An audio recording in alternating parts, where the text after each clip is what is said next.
So, I mean, I think what was so cool is from the beginning, like we were trying to figure out, okay, who are these young people who are on our blog? Are these like all the type A personalities, head of their class, you know, like those type of people? And like we asked. Well, you would think that anyone who is excited about a challenge, saying, rebel against low expectations, do hard things, do things that are challenging and difficult for you, are already going to be, your type A. Exactly. Personality. And they weren't though. They were like, your average teens. They were, in the middle of their class. I think of back Heidi. Of their class. Heidi, who from Alabama, who was like super impressive when we interacted with her. But then we found out after that she was really introverted, that she didn't like to talk on the phone with even people she knew, and she was able to take this idea of rebelling against low expectations and step way outside her comfort zone, and you couldn't tell that she was the same person anymore. Well, and Heidi, I remember that experience, when that happened and we kind of realized, wow, look at what God can do with a shy Heidi. That was where we see, realize this message is true. It's not just true for type A personalities. It's not just true for, us, Alex and Brett, who came up with this idea, or started the blog. Like, no, this is true for everybody. Then that means that, our whole generation is capable of so much more. And the only thing holding us back is really just the fact that we don't think we can do it. We think that, that's something that we'll do later, or that's not something that we're supposed to be worried about or even to care about or even understand now. That's really the mentality that most young people today have.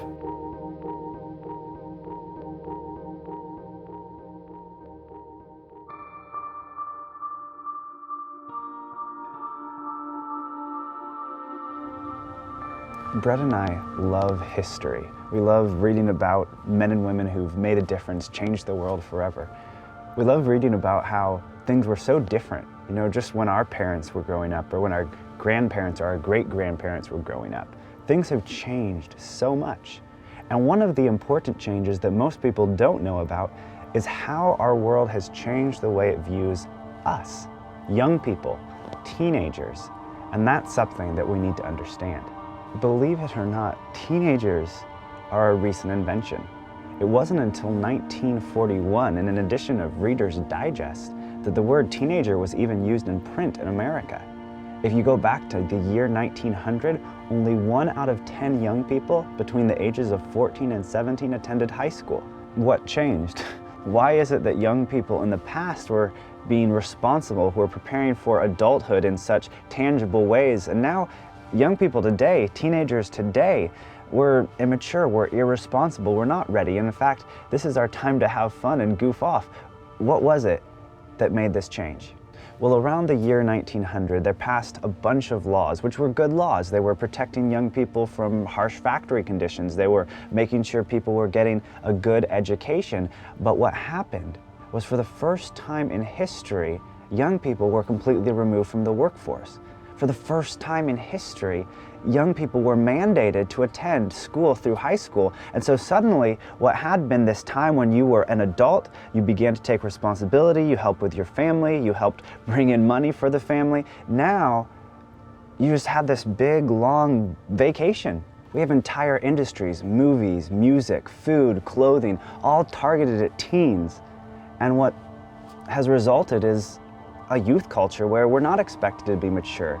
We're not expected to be responsible.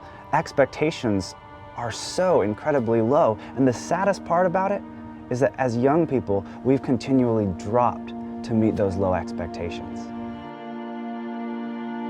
It really reminds me of the story of the elephant of India. In India, farmers still use elephants today to do a lot of their heavy labor. They use them to pull stumps and trees out of the ground, to haul logs and carry enormous loads on their shoulders. It's a good choice because elephants are not only big, but they're incredibly powerful. They're incredibly strong. And so the obvious question is, well, how do these remote Indian farmers keep their elephants from just wandering off in the middle of the night? It turns out they don't have this problem, because all the farmer has to do is take a piece of rope, a piece of twine from his pocket, tie it around the right hind leg of the massive elephant, and attach it to a wooden post on the ground. With that, the elephant won't move from the spot. It will stay immobile throughout the night. One step and the twine would snap. One kick and the post would go flying. Why doesn't it move? The strength is there. The power is there. But something's holding it back. The answer is that it has very little to do with the piece of rope around its ankle, and it has everything to do with shackles that are around its mind. You see, when the elephant was just a baby, its owner would take it from its mother and shackle it with a heavy iron chain to a large tree. Just leave it there for days, weeks, months on end, and this baby elephant would strain and it would pull, trying to break free, and all it succeeds in doing is rubbing the shackle painfully into its leg, sometimes cutting all the way to the bone, scarring it for life. Eventually, the elephant just gives up. It accepts that it can't go anywhere when there's something around its right hind leg. So pretty soon the owner can change the chain for a rope and the tree for a post, because as soon as the now fully grown elephant feels that little tug of resistance, it gives up.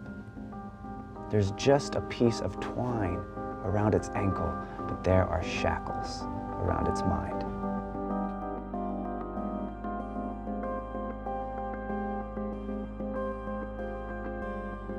Brett and I are convinced that our generation is just like that elephant.